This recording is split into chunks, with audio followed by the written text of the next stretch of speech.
সারা বাংলাদেশের এনসিপির নেতাকর্মীদেরকে গ্রামে, শহরে, বন্দরে, দোকানে, এখানে সেখানে সব জায়গায় একত্র হওয়ার আহ্বান জানাচ্ছে দলটিতে থাকা কিছু শুয়োরের বাচ্চা।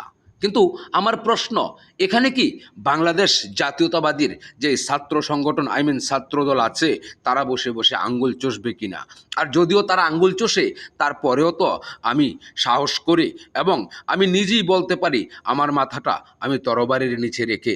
কারণ আমি যদি দেখি কোনো দেশদ্রোহী, কোনো রাজাকার কিংবা যারা কখনো চায়নি বাংলাদেশ নামক দেশটাই হোক, তারা যদি কোনো কারণবশতে এই বিএনপির উপরে আক্রমণ করে, তাহলে তো আমি যদিও আওয়ামী লীগের একজন সাধারণ তৃণমূলের ভোটার, আমি ঘরে বসে থাকবো না। আমিও আমার হাতে হয় একটা দা না হয় একটা বডি নিয়ে রাস্তায় বের হয়ে আসব। কারণ একটাই, আমার দেশটাকে কোনো দেশদ্রোহী শোষণ করে খাবে, আমার দেশটাকে কোনো রাজাকার শোষণ করে খাবে, এটা তো আমি বেঁচে থাকতে কখনো হতে দিতে পারি না। বিএনপি যদিও আওয়ামী লীগের তৃণমূলের ভোটার থেকে ধরে যারা নির্দোষী নেতাকর্মী আছে তাদেরকেও আজ অনেক রকমের অনেক কঠিনভাবে তাদেরকে শাস্তির আওতায় নিচ্ছে কিংবা তাদেরকে এখানে সেখানে মারধর করছে, তারপরেও আমি বলবো যে তারপরও তাদের প্রতি আর তাদের দলের প্রতি এমনও মানুষ আছে যাদের প্রতি দেশপ্রেম আছে ওই দলে হাজারো মুক্তিযোদ্ধা। আর তাই ওই দলকেই আমি সাপোর্ট করে যাব ইনশাল্লাহ।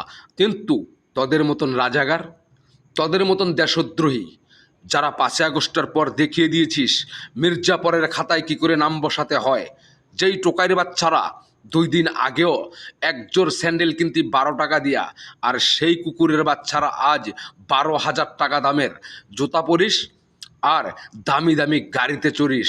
তোদের এই টাকার উৎস কি? তোরা যদি খানকির পোলা না হইয়া থাকস, তাহলে যে আগামীকাল ছিলি ফকিন্নির ছেলে, আজ কিভাবে জমিদারের নাতি? এই প্রশ্নের উত্তরগুলো বাংলার জনগণকে আগে দে, তারপর চিন্তা ভাবনা করা যাবে তোরা কি বাংলাদেশে থাকবি নাকি তোর বাবা জিন্না ইয়াইয়া ভুট্টু খানের কাছে যাবি।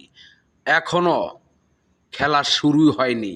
খেলা তো শুরু হবে সেদিন যেদিন আওয়ামী লীগের তৃণমূলের ভোটাররা ছায়া হয়ে বিএনপির পিছনে থেকে তোদেরকে প্রতিহত করবে। আর এটাই বাস্তব। কোনো দেশদ্রোহী, কোনো রাজাকার আমার দেশে ঠাঁই নাই। আমি বাংলাদেশ বিএনপিকে একটা কথাই বলবো, আমি যদিও আওয়ামী লীগকে ভালোবাসি, তারপরও আপনাদের জন্য যতটুকু করার ইনশাল্লাহ চেষ্টা করব। তারপরও রাজাকারের কোনো ছাড় নাই। এই